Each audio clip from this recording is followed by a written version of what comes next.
I think people that have lived here their whole lives will be shocked when they find out how important Peru was and the women of Peru were in getting the right to vote. Women, of course, make up about half of the world's population, so remembering their history is remembering half of the world's history, and if you omit that, then you only have half of a story.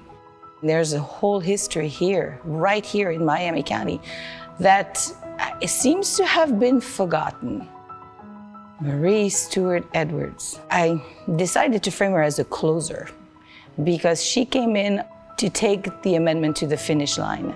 Marie came to Peru in 1914 and almost immediately became involved with the suffrage movement. In October 1914, the Peru Franchise League was created. In 1916, she becomes the president here in Peru. In 1917, she is elected the state president. And so in 1918, Peru became the hub of the state activity.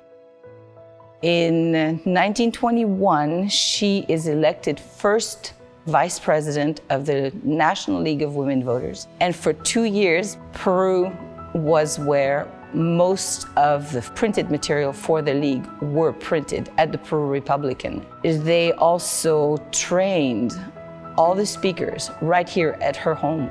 These women were coming from everywhere, and they were being trained to go everywhere and lobby. She remained active with the League of Women Voters up until 1969, when she officially retired, and she died in 1970.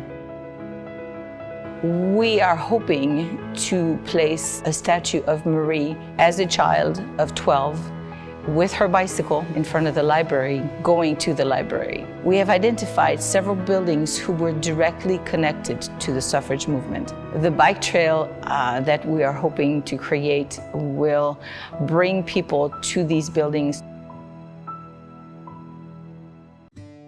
Who knew that Peru had, this kind of history when it came to women's right to vote? To find out that we impacted the entire nation is pretty remarkable. And I think it's going to be impactful for young women here who don't think that they maybe have the voice that they wish they had, but they really do. Marie Edwards was a phenomenal person, but she could not have done it all by herself. It took all the other women as well. I really think that if I had lived back in the time of women's suffrage movements, I would have been involved. So it's kind of cool to, 100 years later, be involved in kind of resurrecting that. The Native Americans inspired the women's rights movement because women had more say in their society than women in white society had. Then you have the African American presence. We had a family, the Mosses, who moved here before 1850, and they were free African American. And we want to identify who their important women were. Often the women's history is forgotten because the history is written by those who don't wish to remember it. If we don't preserve legacies, they disappear and they get rewritten, and they're not always the truth. Women were not given the right to vote. The right to vote was fought for.